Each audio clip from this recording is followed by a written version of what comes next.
Okay, now for the hatch covers, hatch openings are protected by weather-tight steel hatch covers, which are spread about 45 to 60% of the ship's breadth and 57 to 67% of the length of every cargo hold. So your efficiency on ship's bulk carrier should be that your discharge level should be fast, and your safety should not be compromised. So your hatch cover strength and weather tightness is important for seaworthiness. And if your coaming's deflections are there or your hull movements are such, you cannot have your sealing done by your hatch covers. So there you have to see that what corrections you have to do to your hatch or hatch covers.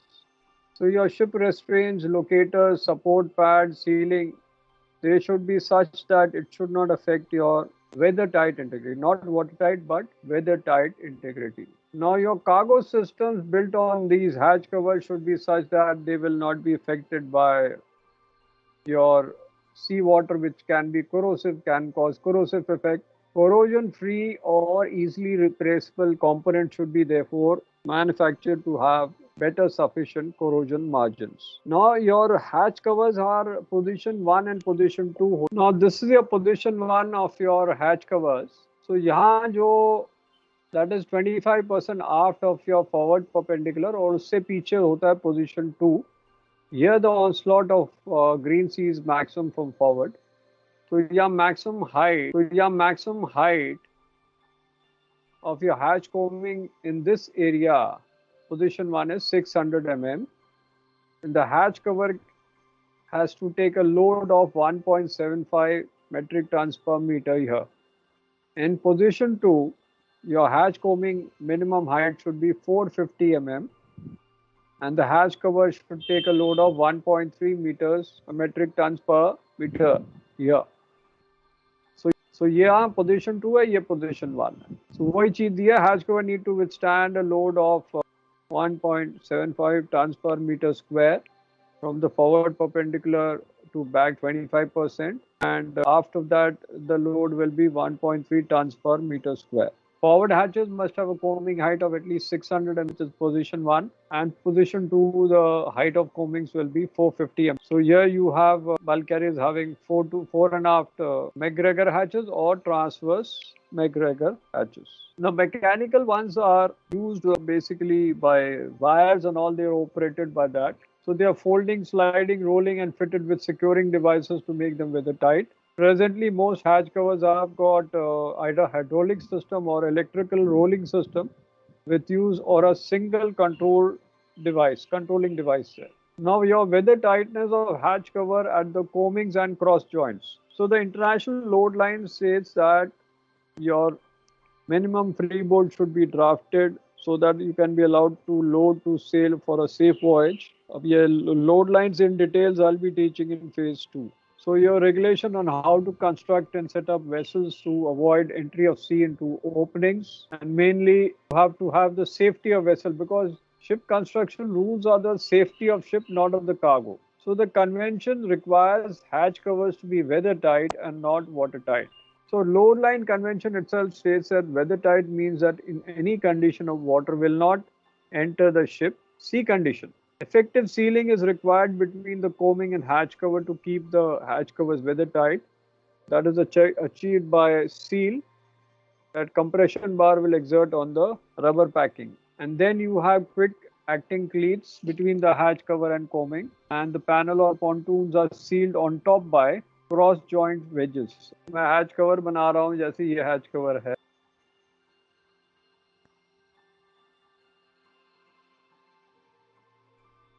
और ये एक hatch cover और है, दूसरा hatch cover.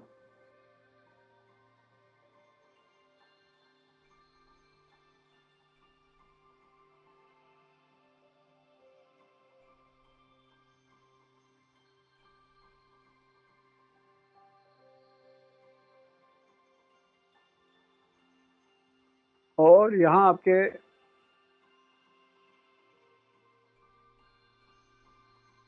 ये hatch cover ही है और यहाँ आपकी कोमिंग रहेगी.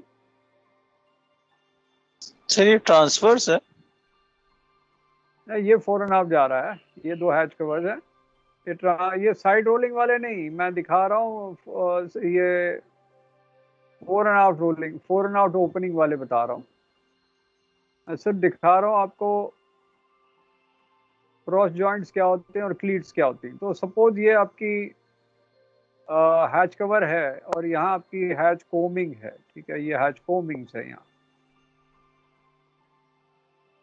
तो ये आपकी हैच कोमिंग्स हैं।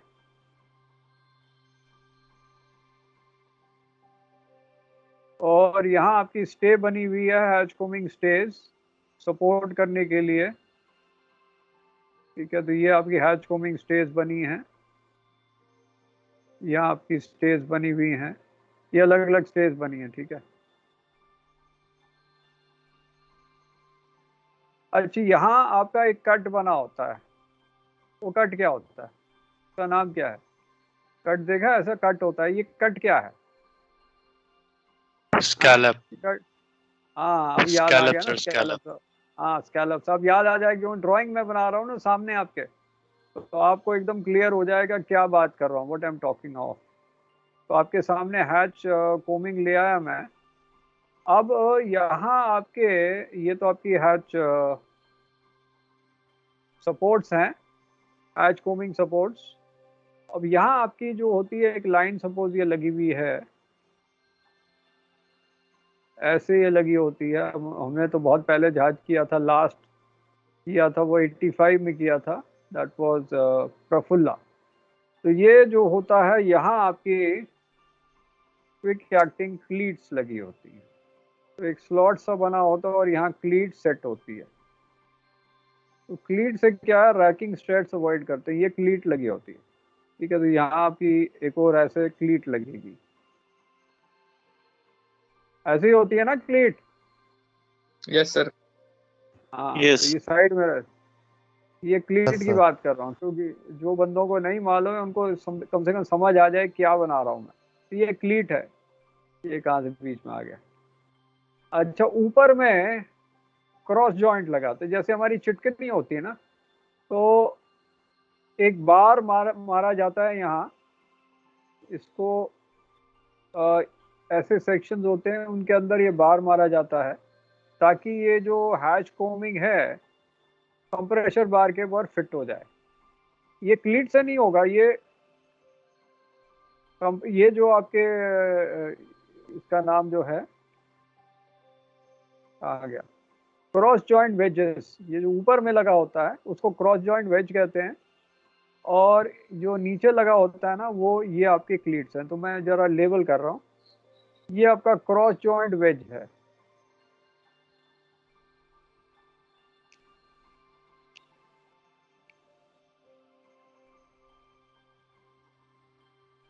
क्रॉस जॉइंट वेज, और इससे आप इसको ऊपर से बंद करते हो, जैसे चिटकनी लगाते हो। और साइड में आपके जैसे स्कूल में टिफिन ले जाते तो साइड से चिटकनी ये उठाते थे, वो क्विक एक्टिंग क्लीट्स हैं। तो ये क्लीट्स हैं, तो दीज आर द क्लीट्स।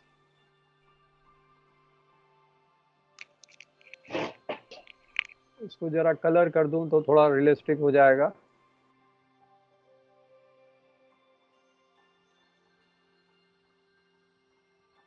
तो थोड़ा रियलिस्टिक हो गया ना, लगेगा असली बना हुआ है।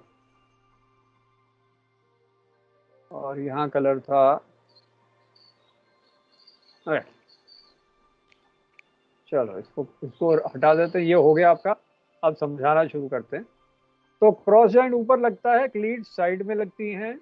वेजेस जो ऊपर लगा रहे हैं, क्रॉस जॉइंट या वेज लगाते हैं, ये प्रेशर एक्सर्ट करती है on the pontoon tops, compression bar पे होते हैं, तो वेदर टाइटनेस आपको हो जाता है, बिकॉज पैकिंग के ऊपर प्रेस करता है।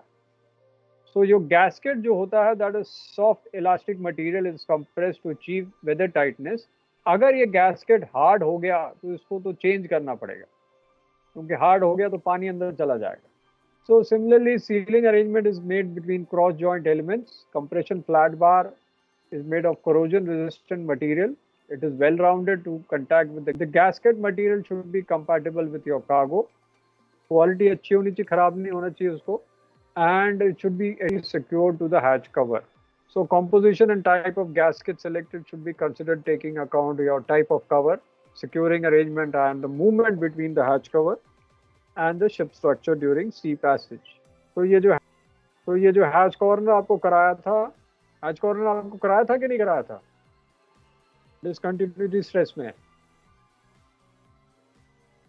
तो ये जो हाँ सर, है करवाया था। हाँ, तो ये आपको ड्राइंग बनानी पड़ेगी जो आपको बताया था, बड़ी इंपॉर्टेंट ड्राइंग है। ये हैच कॉर्नर्स कैसे होते हैं, गसेट प्लेट कहाँ होती है, ये हैच कोमिंग है, इसके ऊपर हैच कवर आएगा। ये आपको कराया हुआ है। तो ये जो ऊपर में दिख रहा है ये क्रॉस जॉइंट क्लीट है, क्रॉस जॉइंट वेज है, क्विक एक्टिंग क्लीट्स यहाँ है। अब ये बताओ ये वॉकवे एक्चुअली अलाउड है कि नहीं है? ऐसा वॉकवे होना चाहिए जहाज पे? इज दिस वॉकवे अलाउड और not? It is not allowed. ये किसी ने टाइम पास बना दिया है, क्योंकि ये तो साइड रोलिंग हैचेस है, इसके ऊपर वॉकवे कैसे हो जाएगा? इन्होंने क्या किया जुगाड़, इन्होंने वेल्डिंग कर दी है, और जब साइड रोलिंग होगा तो ये खुल जाएगा, और जब बंद होना होगा इसको कनेक्ट कर देंगे। ये वैसे शिप कंस्ट्रक्शन रूल से अलाउड नहीं है और इसका लाइसेंस कैंसिल हो सकता है, बट इसने ये वॉकवे इसके ऊपर बना दिया, ये अलाउड नहीं है, नॉट अलाउड। ठीक है, जो दिस इज, ये फोटोग्राफ डाली हुई है किसी ने नेट पे, ये अलाउड नहीं है। तो ये साइड रोलिंग हैचेस है। तो आपका हैच कवर हैच कोमिंग दिखाया है, और ये हैच कवर रबर सील के ऊपर प्रेस होता है, और उसके कारण यहाँ कंप्रेशन बार से वेदर टाइटनेस आ जाती है। तो दिस इज सील बार, ये हैच कोमिंग आ गई। Now what are the quick acting cleats, इसका भी डायग्राम आपको दिखा दें। ये क्लीट्स आपकी हैं, इसके ऊपर एक होल होता है और आपके पॉइंटेड रॉड्स आती हैं, उस पर लगा के हम इसको बंद कर सकते हैं और नीचे से टाइट कर सकते हैं। तो नॉर्मली आपको मेंटेनेंस में ये चेक करना है कि इसके अंदर जो गैस्केट है वो ख़राब ना हो जाए, क्योंकि ख़राब हो जाएगा ये लूज गिर जाएगा, कंप्रेशन बार खुल जाएगा, तो ये रिलीज हो जाएगा और ये क्लीट निकल जाएगी। सो ये गैस्केट्स को चेक करते रहना। So quick acting cleats have to be monitored as they will suffer from wear and tear, which can compromise the weather-tight integrity of hatch cover. Rubber bush of the cleats has to be changed at regular intervals. So daily check should be done of hydraulics, and the cleat should not be too tight or too loose. तो वो गड़बड़ हो जाएगा. Washers or cushions have to be used when your rod cleats are fitted, and hydraulic cleating to be done to assure it's properly mechanical locked in the closed position. In case आपकी failure भी हो जाए तो आप इसको खोल सकते हो. It should be ensured that the securing devices are of adequate construction and securely attached to the hatchway. Individual securing devices on each hatch cover to be approximately similar stiffness characteristics. अलग type के नहीं हो सकते. तो ये आपके cleats हैं. ये आपको बताया था रॉड, ये वही रॉड है, उसको अंदर डाल के उसको लॉक कर सकते हैं. ये उसके पार्ट्स दिखाएं. ये वही डायग्राम है. नाउ पहले जो होते थे वुडन हैच कवर्स होते थे, जहाँ वुडन टारपोलिन लगाया जाता था, जैसे ये वाले हैं आपको दिखा रहा हूँ. तो इस टाइप के आपके पोर्टेबल बीम्स होते थे, इनको ऐसे फिट करके डायरेक्ट से उठाते थे. तो ये वाले वुडन हैच कवर्स होते थे पहले. तो उनके ऊपर टारपोलिन लगा के उसको वेदर टाइट बनाते थे. आजकल आपके मैकग्रेगर स्टील हैच कवर्स आ गए. So cargo storage spaces of any kind should be protected in order to preserve the cargo and prevent any kind of spoilage. So cargo space needs to be air and watertight for conserving the cargo goods for a longer time. And the cargo that is carried contains perishable foods, then it has to be important to protect it from moisture and adverse weather. So if you don't do it, then you can have a lot of diseases there. So hatch covers come in rescue, like a lid in a box, and they cover and protect the cargo in cargo spaces. So they can close off the hatch coping and make it weather tight. Earlier wooden ships, hatch cover वो wooden planks के होते थे, with beams and boards and covered with tarpaulin. Wooden hatch covers had a lot of drawbacks because they used to get exposed to wind and sea, so they used to get affected by fungal infections or fungal effect on the wood, and then they used to break open. So rain sea would have detrimental effect on wooden hatch covers. Therefore, your steel hatch covers started. So all these are now patented by McGregor. अब आता है oil tight hatch covers, ये आपको मिलेंगे tankers में. अब इसमें ceiling किस टाइप की होती है भाई टैंकर वाले? मैन एंट्री के जो हैच कवर्स हैं ऑयल टाइट वाले, इसकी सीलिंग किससे होती है? रबड़ गैस्केट होता है, क्या होता है? हाँ, व्हाइट कलर का क्या होता है? Silicon gasket, neoprene. नियोप्रीन. हाँ, नियोप्रीन के गैस्केट होते हैं. तो फिर नहीं, टैंकर रबड़ के ऑयल टाइट होने चाहिए ना, बलास्ट वाटर टैंकर टाइट रहता है. नहीं. हाँ, हाँ नहीं, मैं ये बलास्ट नहीं है, ये आपके कार्गो टैंकर. कार्गो टैंक्स के हैं. नहीं है, कार्गो टैंक्स को नियोप्रीन के गैस्केट लगते हैं इसमें, वाइट कलर वाले. ये वाले अलग अलग शेप है. अब आपके जहाज पे कैसी शेप थी वो आप देख लो. अब आते हैं रोलर. इसको क्या कहते हैं? कौन से रोलर हैं? हाँ, रोलर्स में एक शाफ्ट होता है जिसकी यहाँ ग्रीज निपल होता है, यहाँ से आप ग्रीजिंग करते हो, इसके अंदर जाती है एंड देन ये फ्री रहता है. तो शिप रोलर जो है अलग टाइप के हैं. नॉर्मली कास्ट स्टील के होते हैं, कास्ट आयरन के होते हैं, built with self lubricating synthetic bearings, near maintenance free working life. So standard deck roller is a warping roller with highest wire breaking strain. Will come in various models. और उसके अंदर shaft होती है, removable shaft होती है. So common combination will have double warping rollers with plate और 3 warping rollers with plate, जो भी हमने देखा था. फिर एक आता है old man. Old man एक pedestal roller है जिसको raise किया जाता है deck पे. And the base is made of rolled steel plate for strength and long life. अभी आपको फोटोग्राफ दिखाऊंगा इसकी. तो ये वाला मल्टी एंगुलर है और आपको पेडेस्टल रोलर भी दिखाते हैं. ये वाला, ये ओल्ड मैन है, ये ओल्ड मैन है. तो इसमें स्पिंडल होता है, यहाँ मल्टी एंगल तो आई थिंक डिसकंटिन्यू कर दिया है ना सर अभी.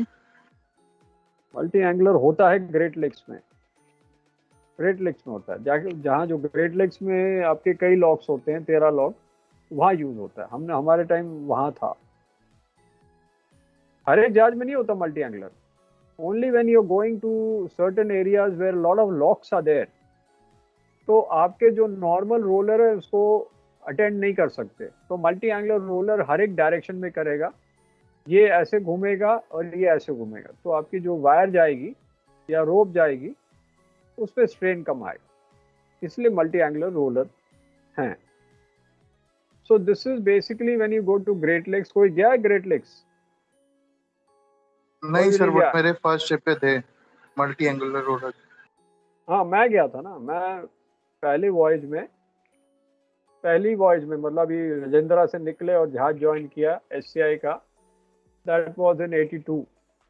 तो आई ज्वाइन द शिप और उसके बाद वो सीधा वॉयज गया था ग्रेट लेक्स. मॉन्ट्रियल सेंटर गया था. We had gone right till Duluth, -42 degree temperature. सब फ्रेश वाटर लेक होती है. सो इसमें नायग्रा फॉल्स भी वहीं है, पर हमारा नायग्रा फॉल दिखेगा नहीं क्योंकि हम तो वही लॉक्स में जा रहे हैं. नायग्रा फॉल थोड़ा सा दूर था वहाँ से. तो एक साइड आपका कनाडा, एक साइड US है, और सारे आपके 5 फ्रेश वाटर लेक्स हैं. दे कनेक्टेड बाय लॉक्स. उन शिप्स में मल्टी एंगुलर रोलर्स चाहिए होते थे बिकॉज जो आप पानी की फ्लडिंग करते थे बहुत फास्ट करते थे और उतना स्ट्रेन नॉर्मल रोलर्स नहीं ले सकते. So movement of ship being fast and difference in height being enormous, the ship studies itself on 2 wires forward and 2 wires aft, and the wires are passed through multi-angular fair leads to reduce enormous friction generated. Normal fair lead से वो cut जाएगी wire, इसलिए multi-angular leads वहाँ चालू हुई. So multi-angular reeds or rollers reduce your total number of fair leads required for mooring, docking, warping and locking operations.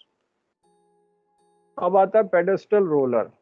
तो ये pedestal roller normally क्या करता है, ये आपके जो रोप है वो विंच की 90 डिग्रीज में आएगा। जैसे आपको बताऊं ये 90 डिग्रीज वाला चक्कर क्या है। सपोज ये पेडेस्टल रोलर है यहाँ, और आपका जो विंच है ना वो यहाँ है। सपोज आपका विंच यहाँ है, विंच आपका ऐसे ही बना रहा हूँ विंच। अब आपका फेयर लीड सपोज यहाँ है, तो ठीक है। सपोज फेयर लीड आपका यहाँ है और अब आपकी रोप आ रही है, तो यहाँ से अगर रोप आएगी विच इज नॉट 90 डिग्रीज, तो यहाँ से स्लिप कर जाएगी। अब क्या है कि हम क्या करेंगे कि यहाँ पेडेस्टल रोलर रखेंगे which is 90 degrees to it. अब हमने क्या किया, यहाँ से रोप लाई, यहाँ डाली, और यहाँ से मैंने 90 डिग्रीज पे इसको डाल दी। तो पेडेस्टल रोलर से क्या है, रोप आपकी डायरेक्ट हो जाएगी 90 डिग्रीज टुवर्ड्स द विंच। उससे क्या होगा कि इसके ऊपर ग्रिप सही रहेगा और स्लिप नहीं होगा, अदरवाइज इससे तो स्लिप कर जाएगा रोप। पेडेस्टल रोलर से रोप स्लिप नहीं करेगा। 90 डिग्री रहता है तो सर वो ओवरलैप नहीं होती है, एक के ऊपर एक नहीं करती जल्दी। हाँ, ओवरलैप नहीं करेगा ना, फिर वो नहीं तो एक के ऊपर चढ़ जाएगा, फिर आपका फंस जाएगा, वहां लॉक हो जाएगा, उल्टा चक्कर हो जाएगा।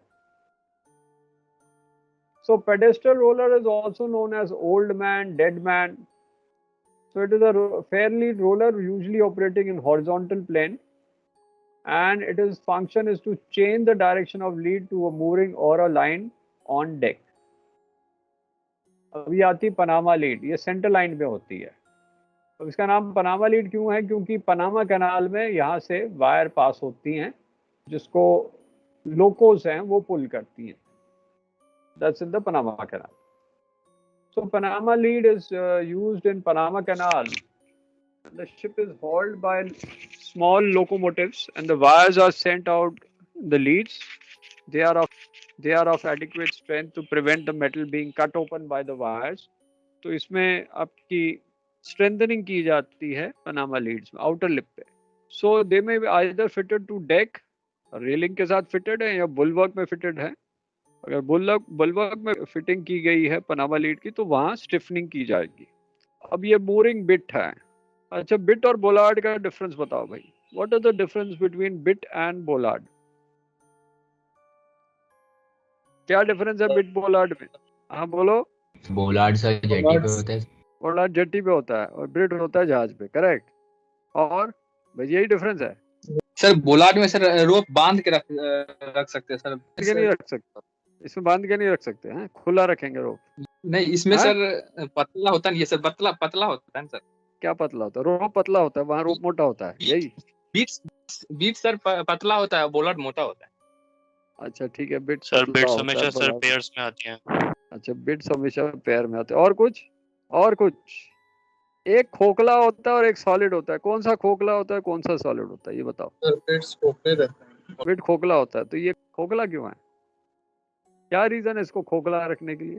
भाई इसीलिए खोखला है, लाइटनिंग, लाइट शिप वेट को कम करना है। हर एक चीज में लाइटनिंग होल बना रहे हैं, वो लाइट शिप वेट कम कर रहे हैं, तो इसको भी हल्का रखेंगे ना भाई। हमें शिप की वेट को कम करना है ताकि कार को ज्यादा लोड करेंगे। डिस्प्लेसमेंट तो वही रहेगा ना ड्राफ्ट पे, डिस्प्लेसमेंट तो वही रहेगा ना। तो अगर लाइट शिप वेट ज्यादा हो गया तो डेड वेट कम हो जाएगा, तो लाइट शिप वेट कम करोगे तो डेड वेट बढ़ेगा, कार्गो कैरिंग कैपेसिटी बढ़ेगी। इसलिए हम इसको हल्का करने के लिए इसको हॉलो करते हैं, नीचे डबलर प्लेट लगाते हैं स्ट्रेंथनिंग के लिए। अब आपको जो एंगल की बात की, ये आपका जो है, ये आपका पेडेस्टल रोलर है और ओल्ड मैन।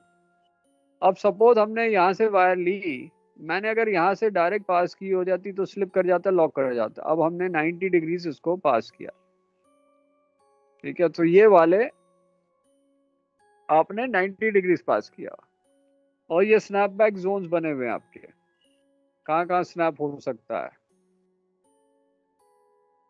और ये जो चेन जहां से जा रही है इसको क्या कहते हैं पता है? जंगली बिल्ली, वाइल्ड कैट। ये जो दांत हैं विंडलेस के, जिससे ये केबल जा रहा है एक तरफ हाउस पाइप में और पीछे की तरफ स्पर्लिंग पाइप में, ये दांत को हम वाइल्ड कैट कहते हैं। ये आगे बताएंगे वाइल्ड कैट क्या है।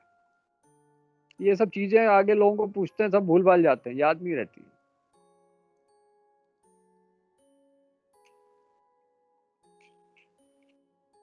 अब यहाँ जैसे अगर आप देखो, आपका ये वर्टिकल अरेंजमेंट ये देख ला, ये चेन लॉकर में जा रहा है, स्पर्लिंग पाइप से जा रहा है, यहाँ हाउस पाइप जा रहा है, और इसको वाइल्ड कैट कहते हैं दांत को। ये डेविल क्लॉ है इसकी लैशिंग करने के लिए एक्स्ट्रा। राइडिंग पॉल हो गया, हॉर्स पाइप हो गया, कंट्रोलर और ब्रेक हो गया। अब आपको एक और चीज दिखानी है, और ये टेंशन विंचेस हैं।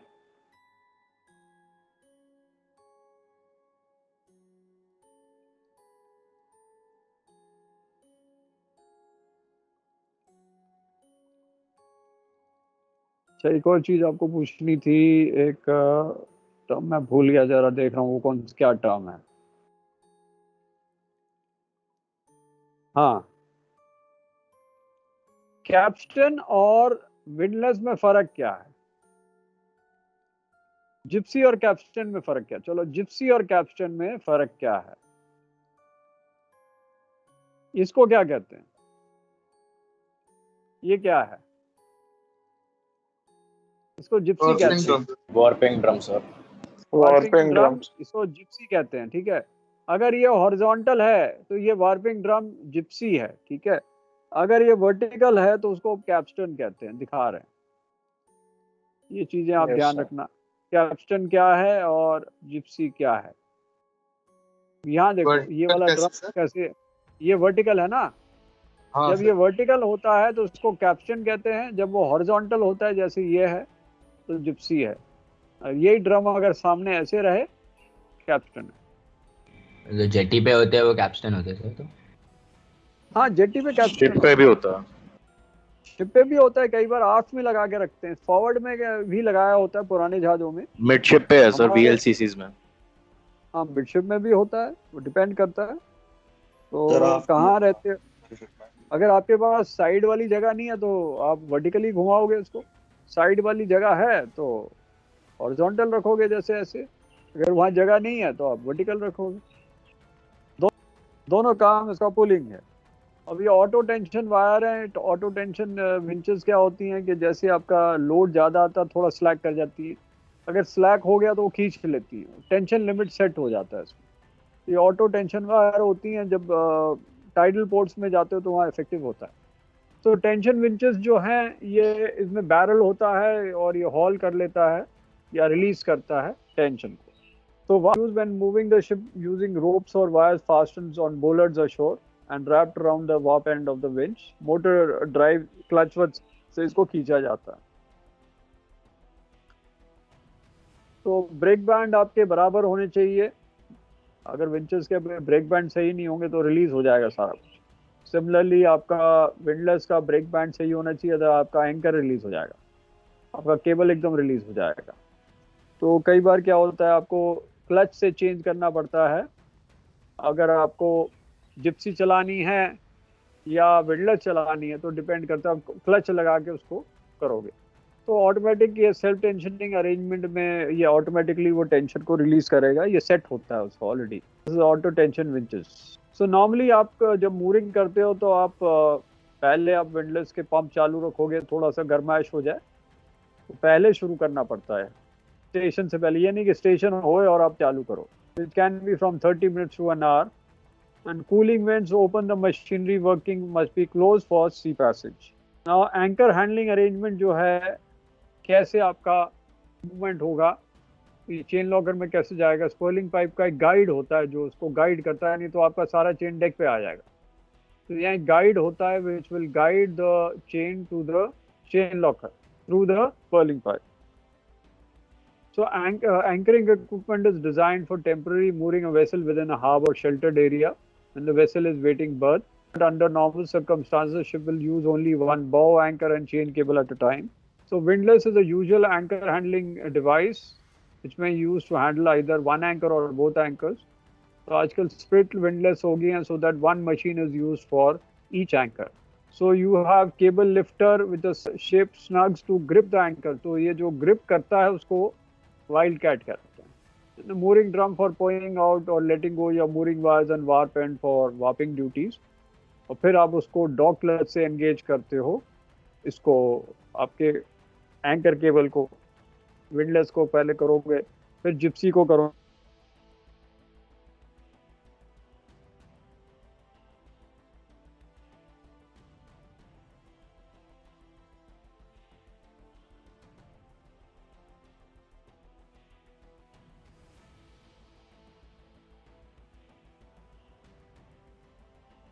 तो ये जो है दांत, इसको कहते हैं वाइल्ड कैट, और ये आपकी मार्किंग की गई है केबल की।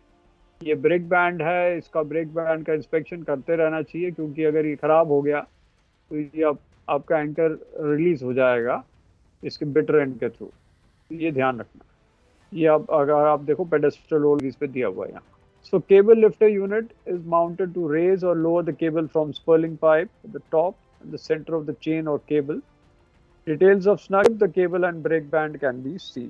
So anchor capstans vertical direction में move करते हैं. Only cable lifter unit is located on deck and the driving machinery is on the deck below. End or barrel may be driven by the same unit and positioned near the cable lifter. तो ये आपकी ये सारी चीजें हो गई। अब आता है चेन लॉकर। तो चेन लॉकर में ये डायग्राम इतना ठीक नहीं है, क्योंकि एंट्रेंस इन्होंने काफ़ी दूर बनाई है बिटर एंड से। Normally entrance is next to the bitter end, ताकि हम इसको निकाल दें। तो कभी आप डायग्राम बनाओ, ये एंट्रेंस को इधर बनाओ, नॉट यहाँ। सिलेंड्रिकल लॉकर आ गया, bilge sounding pipe, bilge suction, bilge well, और ये परफोरेटेड फ्लैट नीचे होता है ताकि पानी यहाँ से ड्रेन हो जाए और केबल सूखी रहे इसके ऊपर। और यहाँ जो पानी है that will be pumped out by bill suction. ये चेन लॉकर है आपका। अब कैसे इसको बिटर एंड को लगाते हैं, ये एक डायग्राम दिया हुआ है, दैट इज योर बल्कहेड है। यहाँ आपका स्ट्रेंथनिंग दिया गया है और इसमें एक स्प्लिट पिन लगाएंगे। एंकर केबल उल्टा लगाएंगे, सीधा नहीं लगाएंगे, इसीलिए क्योंकि स्प्लिट पिन निकालने से ये पिन गिर जाएगा और आपका केबल रिलीज हो जाएगा। तो बिटर एंड इसलिए दिया जाता है कि इमरजेंसी में सपोज आप एंकर पे हो, some vessel is coming to you in collision course और आपका पावर नहीं चल रहा, आपका विंडलेस खड़ा उठेगा ही नहीं, तो you can pick up your cable, कैसे चलाओगे? So you have to release your cable, release your anchor and then run away from that area, avoid collision. तो उसके लिए टाइम ज़्यादा नहीं होता। तो आप इसको मारोगे, ये पिन नीचे गिर जाएगा और केबल रिलीज हो जाएगा। ये क्लियर है सिस्टम बिटर एंड क्या होता है? Yes sir. अब आप लोगों ने देखा होगा ना, सब कुछ देखा है आपने। तो चेन लॉकर क्या है? False bottom is fitted to the chain locker consisting of perforated plate जो नीचे है, so that your water and mud can be removed from the space. The end of the chain is attached to hull by quick release mechanism known as bitter end.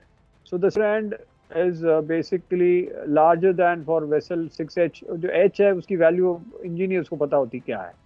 So it should be not sufficient to prevent a runaway of unbraked chain. An arrangement should be easily accessible. आप उसके पर पहुंच सकते हो। So anchors को जब prepare करना है for sea, उसकी लैशिंग लेनी पड़ती है। तो कैसे करते हैं भाई? How you prepare your anchor for sea, बताओ भाई क्या करते हैं? एक आदमी बताएगा, चलो one of your students can tell me, कैसे आप एंकर को प्रिपेयर करते हो फॉर सी? आपने पोर्ट से निकल गए, RFA दे दिया, अब आपकी वॉयज लॉन्ग वॉयज है, आपको एंकर बोल दिया लैशिंग करो, क्या करोगे? हाँ भाई क्या करोगे बोलो भाई? ये तो प्रैक्टिकल नॉलेज होनी चाहिए ना, मैं पढ़ा के थोड़ा ना बताऊंगा इसको। The brake tight, gear out, extra lashing on anchor chain, और उसके जो आगे के कवर्स रहते हैं, इस हॉस पाइप कवर्स बंद करेंगे। हाँ बस सीमेंट कर देंगे। हाँ सीमेंट करेंगे। तो मतलब हाउस पाइप कवर के ऊपर डायरेक्ट सीमेंट लगा देंगे, ऐसा है? नहीं सर। फिर सर उसके ऊपर बर्लैप डाल देंगे जिससे उसके अंदर पानी ना बोला, अब ठीक बोला, क्योंकि अगर हाउस पाइप कवर के ऊपर डायरेक्ट सीमेंट लगाए वो तो चिपक जाएगा, वो तो परमानेंट हो जाएगा।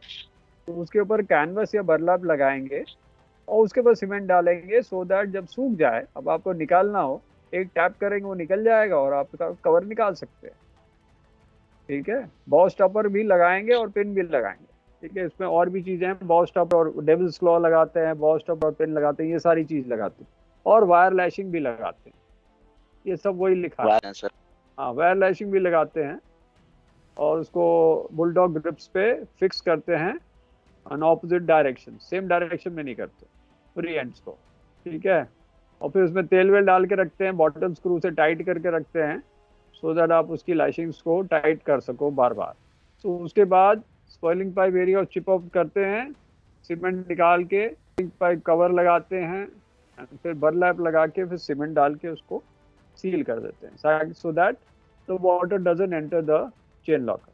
ठीक है, फिर सीमेंट मिक्सचर लगा के इसको सील कर दो। अब आता है केबल स्टॉपर, ये बॉल स्टॉपर है। ये बड़ा इंपॉर्टेंट होता है शिप्स में, क्योंकि इसका जो ब्रेकिंग स्ट्रेंथ है ये ट्वाइस ऑफ चेन का स्ट्रेंथ है, जबकि ब्रेक जो है उसका हाफ होता है strength. Breaking strength of chain your safe working load of your brake band is half of your cable strength का, and bow stopper का safe working load is half of twice of the cable। तो इसीलिए anchor पे हम सिर्फ break पे नहीं रखते, क्योंकि ब्रेक पे रखेंगे कुछ स्ट्रेन आएगा तो आपका तो एंकर रिलीज हो जाएगा, इसलिए हम बाउ स्टॉपर पे रखते हैं। ये बाउ स्टॉपर है या केबल स्टॉपर, तो इसको आप फिट करते हो और उसमें पिन डालते हो। ये सब आप ये डायग्राम देखने की जरूरत नहीं।